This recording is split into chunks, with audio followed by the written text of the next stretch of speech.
بسم اللہ الرحمن الرحیم۔ میں ہوں یاسین چودھری اور آپ دیکھ رہے ہیں چکوال کی نیچرل بیوٹی اور ٹورزم پر مشتمل ہمارا یوٹیوب چینل۔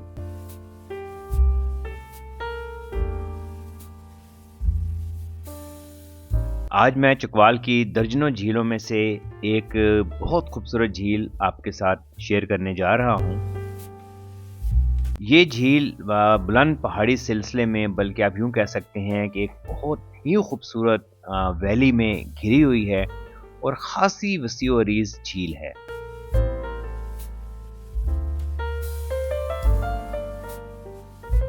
اس جھیل میں کچھ عرصہ سے سیاحت کے فروغ کے لیے اور سیاحوں کی آسانی اور ان کی تفریح کے مقصد کو سامنے رکھتے ہوئے اس جھیل میں باقاعدہ بوٹنگ سٹارٹ کی گئی تھی، اور اس پر موجود جو ریسٹ ہاؤس ہے وہ ٹورزم ڈپارٹمنٹ کے حوالے کیا گیا تھا تاکہ اس کو سیاحتی جو ضروریات اور معیار ہے اس کے مطابق تیار کیا جائے۔ یہاں میں چاہوں گا کہ آپ کے ساتھ ایک ایکسپیرینس بھی شیئر کروں کہ اس جھیل کو چکوال کی دیگر 2 جھیلوں کے ساتھ TDCP کے حوالے کیا گیا تھا، اور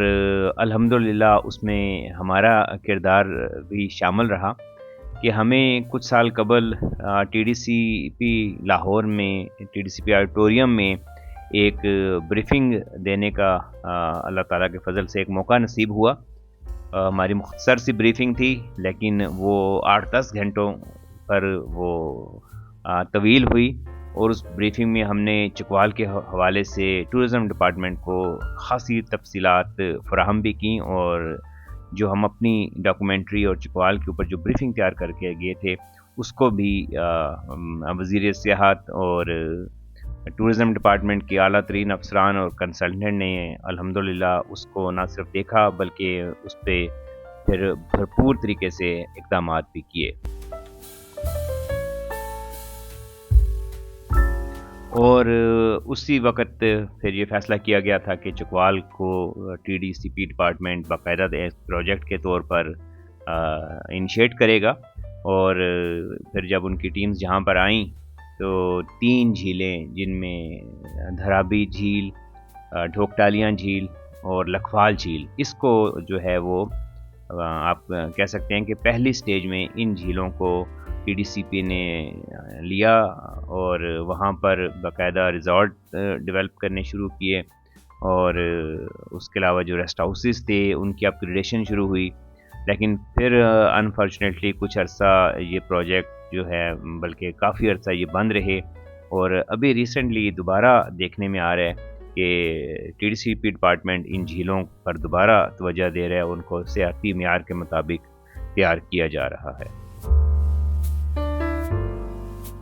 چکوال کی یہ جھیل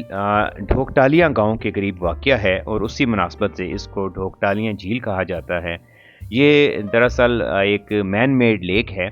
اور اس میں جتنا پانی ہے وہ بارشوں کا، اور اس کے بعد اس میں سینکڑوں جو چشمے ہیں اس طویل پہاڑی سلسلے میں، وہ ان چشموں کا پانی اس جھیل میں شامل ہوتا ہے۔ اس جھیل کے سامنے ایک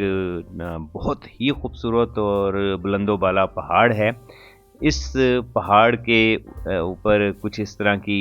لکیریں ہیں، آپ کہہ سکتے ہیں کہ پہاڑ میں اس طرح، یہ جو بھی آپ کے سامنے پہاڑ آ رہا ہے اس میں کچھ اس قسم کے گیپس اور ایسے ہیں کہ جیسے کسی نے بہت بڑے کسی لائنیں لگانے، جیسے آپ کہہ سکتے ہیں ٹریکٹر ہل چلاتا ہے زمین پہ، اس قسم کی لائنیں ہیں اس سارے پہاڑ پر، اور ان کے بارے میں مختلف روایات بیان کی جاتی ہیں۔ کچھ روایات میں یہ بھی آتا ہے کہ یہ جھیلیں ہندو مذہب کے جو رام تھے انہوں نے یہاں پر قیام کیا تھا، اور وہ ان جگہوں پر ان کے مطابق ایسی روایات میں یہاں پر وہ ہل کے نشان جو ہیں وہ انہی سے منسوب کیے جاتے ہیں۔ لیکن یہ سینہ بسینہ چلنے والی یا کسی طرح قدیم روایات جو ہیں، یہ سامنے والا پہاڑ جو بالکل آپ اس وقت دیکھ رہے ہیں، ان کے بارے میں ظاہری بات ہے ہر جگہ پہ آپ کو اس طرح کی روایات اور چیزیں ملتی ہیں۔ لیکن اس جھیل میں بوٹنگ اور پھر بوٹنگ کے دوران افطاری کر کے رمضان کا لطف آپ دوبارہ کر سکتے ہیں، اور اللہ تعالیٰ کی اس انتہائی خوبصورت